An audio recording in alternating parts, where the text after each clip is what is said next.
There is one exercise that is the most important if you're approaching retirement.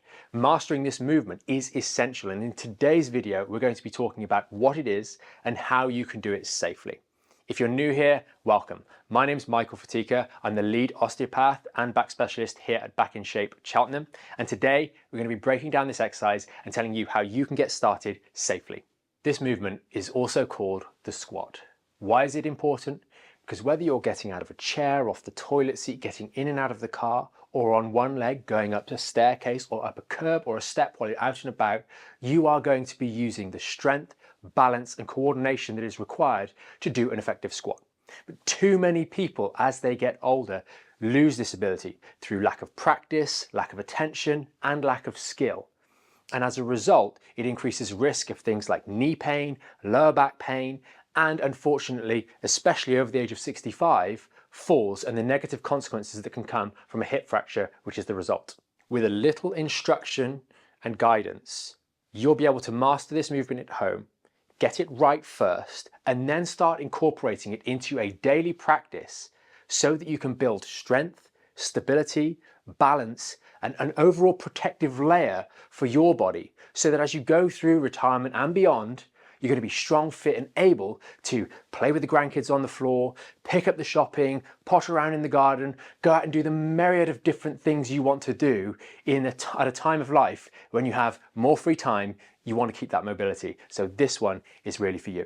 We'll start off talking about the proper technique and we'll go through some of the common mistakes a little bit later on. We're also going to apply the squat to a real life movement, and we're going to talk about using the sit to stand movement to evaluate some of the common mistakes that you're probably making that affect the knees, hips and back. So starting off with the proper technique of the squat, what are we going to do? Point number one is you want to stand nice and tall as a starting position, nice and vertically aligned, and we want to have our feet about shoulder width apart with our toes and our kneecaps pointing in the same direction. Next, we want to have our core muscles and our back muscles nice and engaged so our body is stiff. We're not wobbling all over the place forwards or backwards. We've got stiffness in this region, and that means that our hips and our knees can drive a stiff torso, which keeps protection in the lower back in particular. Now all you're going to do is simply lower yourself down, bending your knees, hips, ankles, but keeping your spine and torso, as we mentioned a moment ago, nice and stable, nice and stiff. The only joints that are bending here are our hips, knees and ankles as we go down.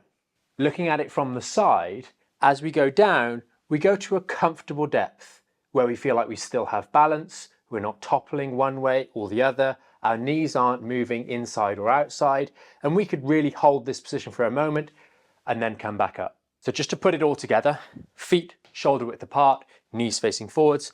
You can have your hands out in front for balance, lower as slow as we can, and then come back up again. From the side, again, feet shoulder width apart, good posture, hands out if you want balance, down, and back up again. Now we've got 4 tips to help you make this even safer and effective. Tip number 1 is to watch out for the common mistakes. As you're lowering, you will reach a point where you feel like your knees roll in or wobble one way or the other. The ankles maybe roll in, or your lower back begins to round. You should stop before these errors occur because they put pressure on your knees, hips, ankles and lower back and are bad form. Tip number 2 is speed. When you're learning to do this movement, think about getting yourself set and lowering yourself over 3 to 4 seconds and then coming back up. This helps you avoid dropping yourself very quickly, which is a very common beginner's mistake, and that's going to again make any slight errors worse. Tip number 3 is place a chair, a stool, or do your squats in front of the sofa so that if you do, as you're learning the movement, lose your balance a little bit, you're going to be caught by something soft. Don't do it in the free space where you've got nothing behind you, because that might mean, especially when you're learning, you're a little bit more vulnerable, a little bit more wobbly, and as you're experimenting with your center of gravity, it can mean that you lose your balance a little bit. Having something like here, if you're nervous about doing this exercise, can give you that confidence. Tip number 4 is to use a smartphone. Record yourself when you're doing these exercises from both the front and the side. That'll allow you to cast a critical eye over your form and make sure that you're not making any of those simple mistakes that could leave problems further down the line. So how can we go about using this exercise, the squat, to build strength as we go through our retirement years and further beyond? Understanding how we can use the squat once we've learned how to do it technically well is really important. So here we've got 2 tips to help you start to use these in a sensible way to build strength so that actually, as you're going through your retirement, you're getting stronger than you were before. First, once you've figured out your technique, we want to find how many reps we can do. It might be that we're doing 5 or 10 repetitions maximum in one go. So 1, 2, and so on and so forth at a relatively slow tempo. And then we might do 3, 4, or 5 sets of 10 reps. And what that means is we do our 10 reps of squats, then we rest for 30 to 60 seconds, and then we do another 10. And then we rest and another 10 for the 3, 4, or 5 sets of those squats. You do this ideally daily, or you could start having a rest day in between, which helps your body recover. And then we're going to look at these 2 strategies. Strategy number 1 is that we work on going a little bit lower. The great sign of this is that it works different muscles as you get lower into the squat. So when I'm working like so, I'm not going to get as much of the glute activation as I am when I get down to a lower squat. I'm going to find that different muscles, the glutes and the adductors on the inside of your thigh, so your buttocks and your inside of your thigh, are going to work a little bit more and contribute a little bit more as we get to the lower parts of motion. And that again is going to help build strength and make the areas of our knees, hips and back more robust. And the second strategy, again, this is done very slowly over the months and years to come, is to add a small weight. Maybe it starts off with a carton of milk, then maybe you move on to a small dumbbell, and so on and so forth. As you feel capable of doing so, you can add a little extra challenge. And remember, you're probably going to be picking up the plant pots in the garden, playing with the grandchildren, picking up the shopping. Many of these activities are going to involve you doing some sort of squat or going over a step with load. So we want to make sure we're exposing our body in a safe environment with exercises like this. One of the reasons the squat is such an essential movement, the most important for really any of us long before we reach retirement, is because it is so representative of the things we do on a daily basis. And nothing is a more common example of this than getting out of a chair, popping yourself in a chair and getting back out again. And there are 3 common mistakes that we're going to cover with you now with some rectifications, some corrections to help make sure that the 10, 15, 20, 30 or more times a day you're getting in and out of a chair, you start doing it correctly and it complements your squatting exercises very well. Mistake number 1 is the rounding of the lower back. This is going to be a real problem if you have any lower back pain or lower back issues, and it looks something like this. Find this chair, round the lower back and pop ourselves in. You've probably seen family members, friends, etc. if you're out doing this sort of thing to get out of a chair, round the lower back, tip myself out and we straighten up on the way. If you know anyone that's got back pain, that straightening up process can sometimes be quite excruciating.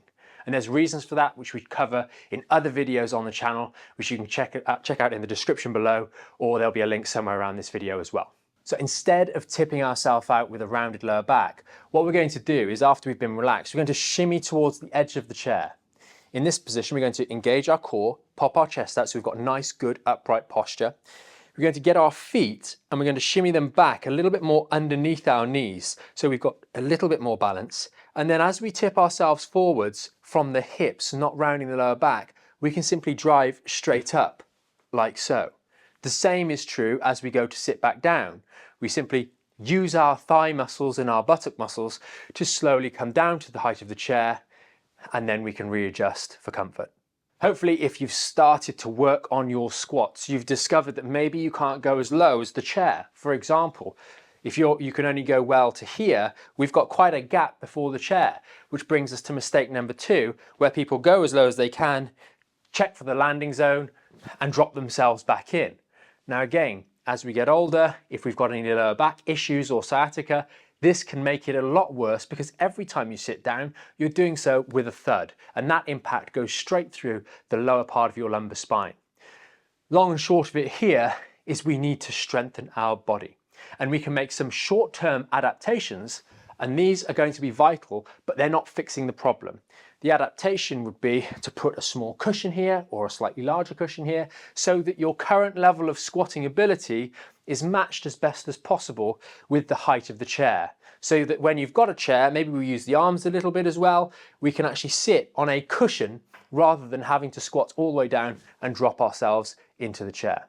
This is ultimately one of the big mistakes we see a lot of our patients making and members making, in that their natural good technique to squat is just not low enough for many of the chairs or toilet seats or dining tables or cars that they're actually getting in and out of, and it's a real factor in preventing back pain from recovering effectively. The final mistake that people always make is in the knees. As they go to stand up, the knees roll in like so, and we create stress on the inside of the knees, irritation on the kneecaps, and also some compression on the outside of our knee joint.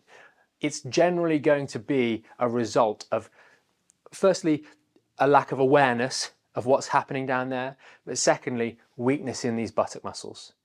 Ultimately, be more mindful of this and imagine keeping your legs in the right position and not allowing them to fold in. But as you build strength through that squat that we mentioned earlier, you're going to find you're more and more capable of using your own musculature to hold the knees, the hips, and the lower back in the correct place as you do this movement. Hopefully you found this video helpful. If you can start incorporating squats, it's going to have a massive positive effect on your quality of life and decrease the risk of injury in a number of areas of the body. Also, as you get started doing some of these exercises, we have a great video on a 10-minute hip mobility routine, which is on our YouTube channel. There'll be a link down here or a link up here. That's one way you can incorporate a little bit of stretching to complement the good work you're doing with these squats. Second, for those of you that have any back pain or lower back issues and sciatica, we have a full 80-minute masterclass. It's a live workshop. Again, that is on the YouTube channel, link up here or down in the description if you need a little bit of help with that. And finally, for those of you that are struggling and need a little bit more help and guidance, we have our Back in Shape program membership, and you can find out more about that. Again, you guessed it, in the description. As always, thanks so much if you made it this far through the video. I do hope you found it helpful. And remember, share this video with someone that you know who's struggling, maybe with their knees, or you've seen them a little bit wobbly when they're getting out of a chair, because maybe it can help them make some serious improvements. It doesn't happen overnight, but with some good work over time, you can be transformed in terms of your ability to move and do the things you want without risk of injury. Thanks for watching, and see you next time.